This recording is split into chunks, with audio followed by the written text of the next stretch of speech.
दक्षिण नागपूर येथील मानेवाडा रिंग रोडवरील सच्चिदानंद नगरातील व लाडेकर लेआउटच्या जोडावर असलेल्या पुलाच्या नाल्यांचे बांधकाम काही ठिकाणी होऊन काही काम अचानक थांबवले गेले आहे। सच्चिदानंद नगर व लाडेकर लेआउट यांच्या जोडावरील लोकांची कोंडी होत असल्याचं दिसायला येत आहे। याच सोबत पुलाची बांधकाम ठप्पच आहे।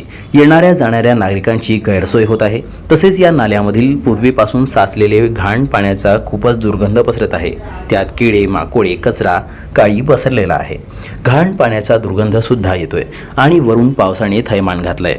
हे असून वादळी पावसामुळे पाणी पुन्हा त्याच्यात साचलेले आहे आणि त्या पाण्याची खूपच दुर्गंधी पसरलेली असून तेथील नागरिकांचे आरोग्य धोक्यात आले आहे।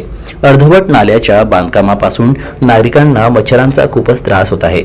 अनेक नागरिकांच्या आरोग्यावर परिणाम झाला आहे। याकडे मनपा प्रशासन दुर्लक्ष करीत आहे। नाल्याला कठाडे लावून रस्ता बंद करून सावधान काम चालू आहे असे बोर्ड लावलेले। याचा अर्थ काय?